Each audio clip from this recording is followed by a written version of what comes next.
Y seguimos en Entre Ustedes y Nosotros, y tenemos ahora a nuestro primer entrevistado de hoy, que es el señor Diego Rambó, presidente de la Sociedad Rural de Neuquén, por un tema que realmente nos preocupa, y más todavía con el advenimiento del nuevo gobierno de Gabriel Boric en Chile y la indiferencia que existe en Argentina frente a este avance, que no es de ahora, ya hace unos años que arrancó, pero que ahora toma una mayor virulencia a partir de que no hay ningún tipo de medida represiva por parte de nuestro gobierno, que abandonó durante la época de Mauricio Macri. Patricia Bullrich, recordemos, hubo enfrentamientos muy fuertes para frenar este avance de mapuches o pseudo mapuches, que realmente son terroristas que aparte tienen ramificaciones, y esto está claramente demostrado, lo ha dicho acá en nuestro programa Miguel Ángel Toma, tienen ramificaciones con la FARC y con movimientos terroristas de Latinoamérica. Hasta los manuales son prácticamente una copia de los manuales que utilizaba el ERP, el Ejército Revolucionario del Pueblo, en territorio tucumano, y también la FARC, los manuales de lucha, combate en localidades, combate de guerrilla, guerra de guerrillas en distintos puntos de América Latina. El tema es muy preocupante porque estamos entregando virtualmente una parte de nuestra soberanía si no actuamos con la celeridad que debemos hacerlo, y además empleando todos los recursos que deberíamos tener aplicados a ese fin, que son los recursos del Ministerio de Defensa. Pero claro, si el presupuesto en materia de defensa en un mundo que, como vemos ahora, está sumamente convulsionado, están en una merma constante, vemos que la capacidad operativa de nuestras Fuerzas Armadas ha disminuido sustancialmente. Claro, siempre hubo algún desvariado que decía no tenemos hipótesis de conflicto. Yo cuando esto lo he hablado en algunas otras partes del mundo, me decían es imposible que ustedes digan que no tienen hipótesis de conflicto cuando tienen un mar austral extensísimo por un lado, una cordillera de los Andes por el otro, y toda la parte del Chaco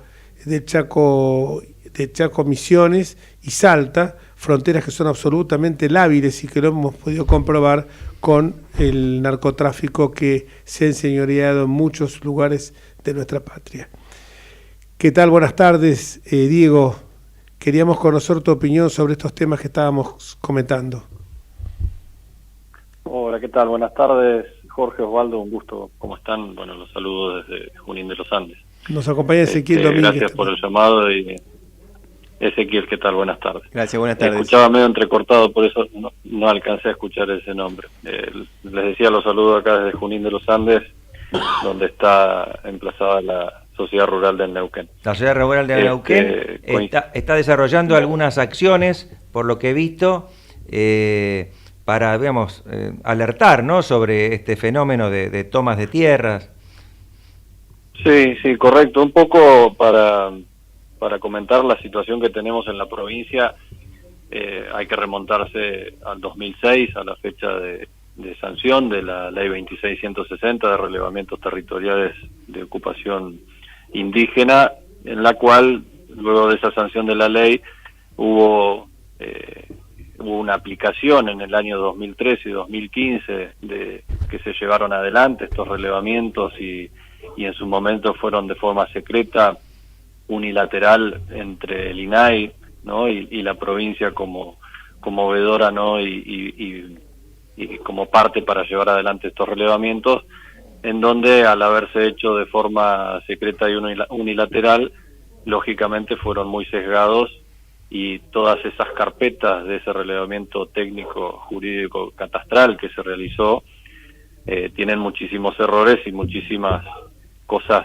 muy mal hechas y con un sesgo político muy fuerte, ¿no? Ustedes pidieron, ustedes pidieron tomar vista de esos expedientes, o se desarrolló. Sí, lógicamente esos expedientes que fueron por las facultades concurrentes, ¿no?, que la Suprema Corte le otorga a este proceso, entre el INAI y la provincia hizo una revisión de estas carpetas y hay un montón de carpetas que fueron objetadas y que, como fueron realizadas por el relato oral, sin ir a los documentos verdaderos, sin ir a los títulos de propiedad ni al catastro, al momento de estar en terreno, fueron mal hechos y fueron hechos con pretensiones, imagínense, muy ambiciosas por parte de personas que, haciendo uso de criterios como el pastoreo o el ingreso de un animal al predio de al lado, querían alegar propiedad o tenencia ancestral o este tipo de autopercepciones de decir esto es nuestro desde antaño, ¿no? Y desconocer el catastro provincial, desconocer la constitución provincial y nacional, llevó a que se cometan gravísimos errores y que las expectativas que se generó en las personas que fueron relevadas fueron altísimas. Entonces el INAI en este tono lo que hizo fue agrandar y generar un conflicto donde nunca ha habido conflictos, o sea, donde ha habido relaciones y convivencia pacífica, como neuquinos que somos, como pobladores acá de la Patagonia, y donde por estas pretensiones se han generado conflictos graves y han avanzado esos conflictos, y desde el 2006 a la fecha de haber el relevamiento para posicionarlo en tiempo es a la fecha de sanción de la ley, al 2006, o sea, las comunidades que existían de forma actual, pacífica y de forma pública, a esa fecha. Posterior a eso, imagínense todas las nuevas estas comunidades y demás que fueron apareciendo por querer quedar en un relevamiento y pretender tierras. Entonces ese es un poco el estado de situación. Esas carpetas se han pedido, pero están en el INAI, entonces no se tiene conocimiento, y sabemos que hay carpetas que fueron entregadas, se han hecho entregas de carpetas en forma pública, el INAI ha accedido hasta el mismo lago Huechulafquen a entregar carpetas, y estas personas, imagínense en su forma de percepción, toman estas carpetas como si fuese un título, lo cual no lo es, lo cual es un relevamiento. Eso le iba a preguntar, como derivación de esas carpetas, digamos, ¿ha habido transferencia de dominio o no? No, ninguna, porque tampoco hay instrumentado ninguna ley de aplicación para esa situación si hubiese dado, ¿no? Son tierras... Son netamente relevamientos. Son sí. Relevamientos de comunidades que existían al 2006, en las cuales algunas, si tienen algún problema con un vecino, deberían notificar al vecino y por los instrumentos que corresponde, el vecino hará su legítima defensa de decir, este es mi predio, este es mi título de propiedad, esto me lo otorgó, el título es provincial, existe en un catastro, yo pago mis impuestos y demás, ¿no? Entonces, ese es el camino, no el camino de que se haga algo de forma unilateral y secreta. ¿Y qué es lo que se está, ya que no se está transitando ese camino? ¿Cuál es el camino que se está transitando? Me imagino el camino de hecho, de la toma, ¿y cómo está esa situación actualmente? Claro. Actualmente la provincia, y como es también un pedido de que la ley se cumpla, la ley, nosotros decimos la ley 2660 no es mala si se aplica bien y de forma correcta y notificando a las partes intervinientes, ¿no? En ese orden la provincia ha tomado la decisión de llevar adelante los relevamientos, ha firmado un convenio de coejecución con el INAI para llevar adelante los mismos, y eso se inició, y la sociedad rural como ONG, y posterior a la última prórroga que por decreto presidencial se dio a esta ley 2660, como ONG ha solicitado la participación de los mismos, la participación en el acercar información, en el poder estar notificados de lo que pasa de sus asociados y de propietarios y productores de cualquier escala que pueden verse afectados por alguna pretensión. Y eso es lo que se ha hecho a la provincia, que la provincia nos ha contestado, que ha empezado los relevamientos. Estamos a la espera de una contestación afirmativa de participación en los mismos, ¿no? Para, como ONG que somos, estar al tanto de lo que va pasando y que el proceso sea transparente, ¿no? Y hacia la sociedad sea público. Eso es lo que yo pienso es lo siguiente: esos relevamientos de las tierras evidentemente no pueden afectar de ninguna manera los derechos legítimamente adquiridos por terceros, porque ya hay un título consolidado. O sea que nadie niega que las comunidades, hablo de las comunidades originarias reales, auténticas, no de los delincuentes que se disfrazan de mapuches. Y esas comunidades, que tengo entendido que en general son pacíficas, por más que reclamaran un derecho sobre tal territorio, de ninguna manera pueden afectar los intereses de un tercero. Mire, yo vengo de estar, yo vengo de estar yo vengo de estar en España, en Lugo, donde nacieron mis abuelos.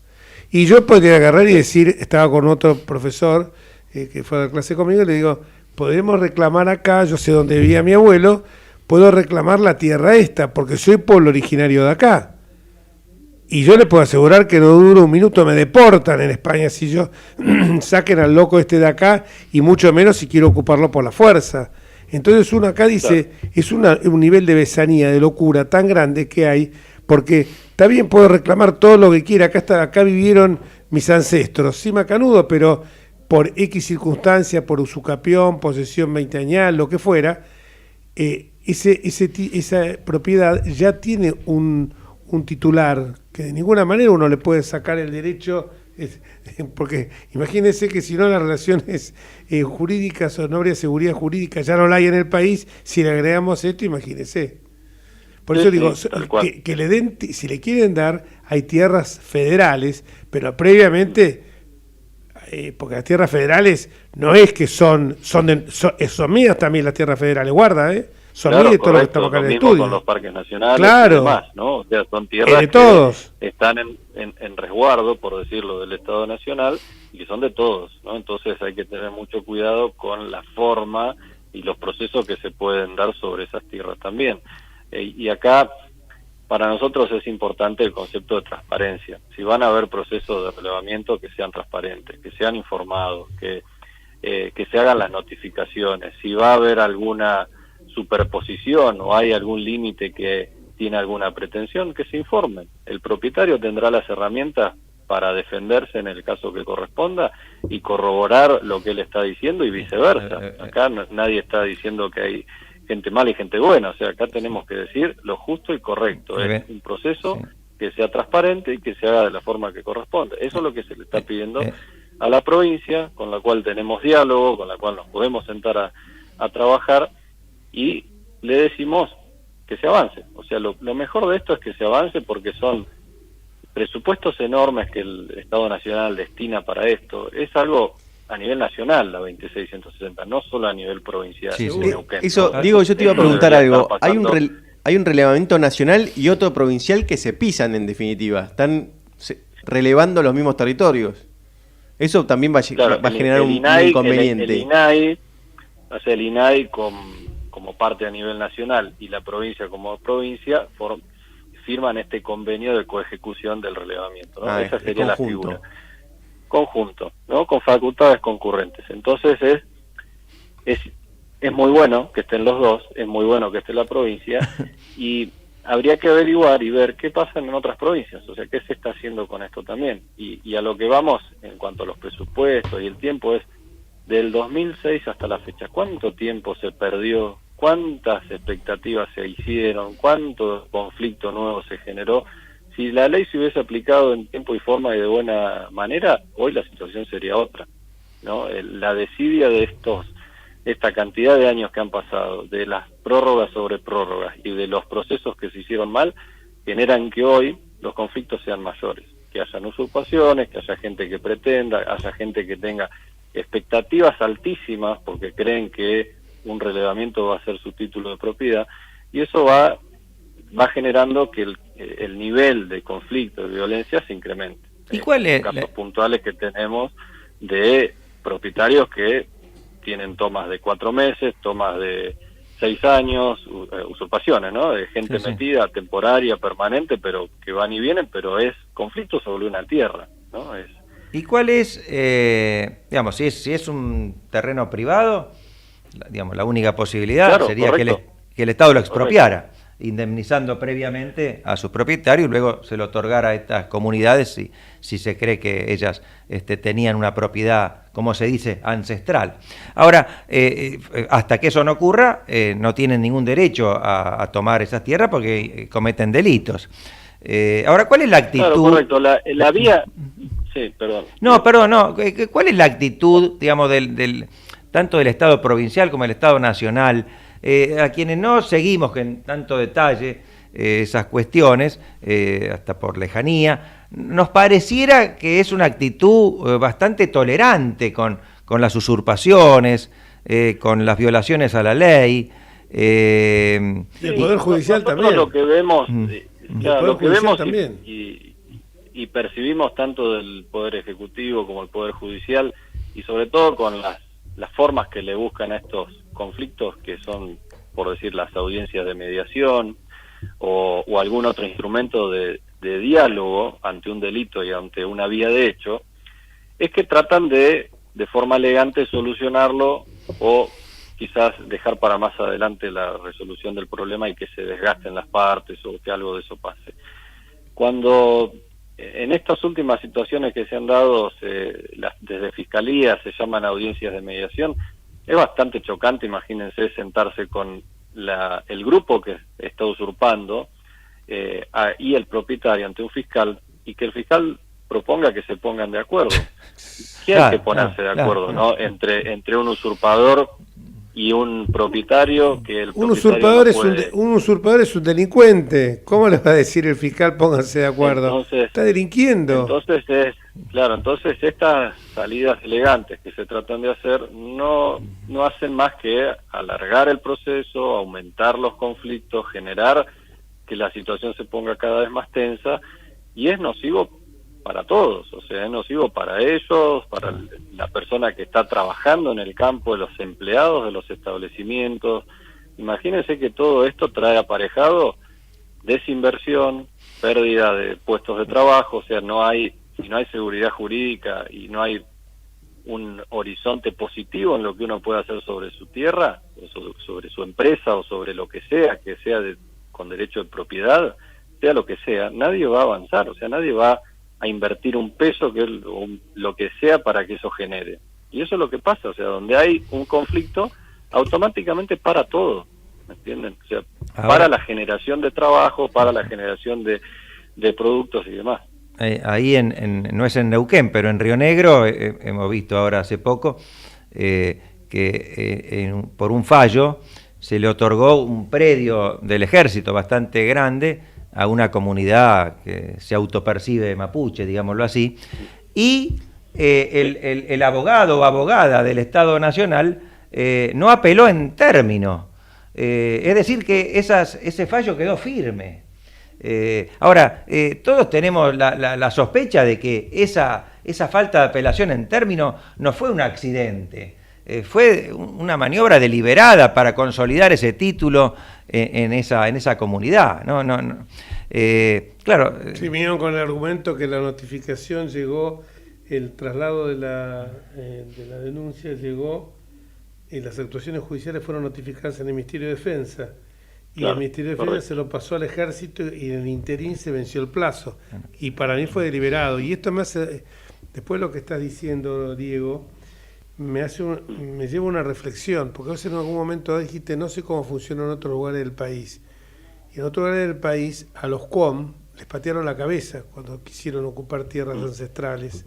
O sea que acá hay también, atrás de todo esto, está la mano del gobierno y está la mano de algunos grupos que están arropados por el gobierno, grupos empresarios, porque estamos hablando de que ustedes están parados sobre uno de los yacimientos más importantes del mundo en materia gasífera, de una importancia brutal.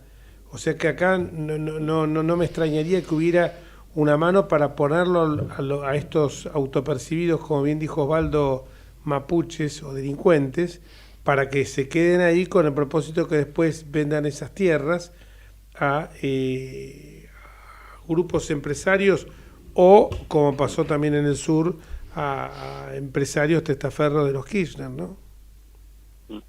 Sí, sí, y así como usted nombra eso, también lo que ha pasado en Río Negro, con zonas turísticas, zonas Claro. totalmente El Mascardi, por ricas ejemplo. y Sí, sí, sí. únicas, claro, Mascardi, únicas para todo el país, ¿no? Que tienen un valor de biodiversidad, a nivel paisajismo, a nivel de lo puro que son estas zonas, ¿no? En cuanto al ambiente, que es muy nocivo que esto esté pasando así, porque ¿qué turista va a venir a una zona conflictiva? ¿Qué turista va a pasar por una ruta donde puede tener algún inconveniente? O sea, lo que pasó en Mascardi, de la forma que se desarrolló, fue gravísimo, y lo que usted está también nombrando sobre Vaca Muerta es el otro lado que tiene todo este conflicto, ¿no? Nosotros hoy estamos hablando de la parte productiva y de las tierras acá de la zona ganadera y del interior de la provincia, pero bueno, todo hace una misma situación de inestabilidad, de falta de seguridad jurídica, de una clara decisión política para resolverlo, y que no hace más que alentar conflicto y avivar problemas donde no debería haberlo. Con un agravante, diría, porque no se trata de personas que simplemente violan la ley, sino que además muchas de ellas, me parece, desconocen al Estado argentino, ¿no? Desconocen la soberanía, desconocen nuestra Constitución, pretenden establecer una suerte de Estado soberano dentro del Estado argentino, y no es eso lo que establece la Constitución, cuando en la reforma del 94 les otorgó algunos derechos a las comunidades que ahora se llaman originarias, nosotros llamamos indígenas. ¿Usted nota esa actitud en alguno de estos grupos? Sí, acá, o sea, lo que preocupa es lo que pasa en Chile, lo que preocupa es que hayan grupos separatistas, o sea, lo que preocupa es que se pierda la soberanía sobre esta zona, sobre la Patagonia, y en eso hay que poner el ojo, y el gobierno, tanto provincial como nacional, tendrían que tener muchísimo cuidado en qué se permite y cómo se puede llegar a perder esa soberanía en tierras de fronteras como las que estamos, ¿no? Yo digo que te quería hacer una pregunta relacionada con algo que dijiste de Chile, porque ahí tenemos un espejo, un adelanto de qué es lo que puede llegar a pasar, y quería saber si hay algún aprendizaje que se puede hacer del lado chileno, si tenemos algo que tomar de esa experiencia, para bien o para mal. Totalmente. Nosotros en esta zona, como decía por ahí en un principio, hemos siempre estado en convivencia pacífica, hay comunidades buenísimas, o sea, hay un vínculo estrecho de convivencia y de neuquinos y cómo se ha formado esta provincia, que mucho escapa a lo que pueda llegar a pasar y a lo que pasa en Chile, ¿no? Y lo que está pasando en Chile tiene que ser una advertencia ante el gobierno provincial, Río Negro, Neuquén, de lo que puede llegar a avanzar acá, y es importante que eso se diferencie. Así que es un llamado de atención lo que pasa del otro lado de la cordillera y no muy lejos nuestro, ¿no? Muchísimas, pero muchísimas gracias. Y yo venía siguiendo este tema hace rato porque yo terminé mi mandato de diputado nacional en diciembre, y hubo 3 diputados que venían con este tema trabajándolo y evidenciando una preocupación cada vez que había oportunidad de hacerlo en el recinto, que eran los diputados David Esler, Leandro López Koenig y Francisco Sánchez. Y la verdad que yo vi la preocupación de ellos, que a lo mejor uno a veces no tomaba noticia, pero a mí me impactó muy fuerte todo eso. Así que, sí, perfecto. Bueno, Diego, muchas gracias por la entrevista. No, gracias a vos. Un abrazo enorme. Gracias. Hasta luego. Gracias a Dios.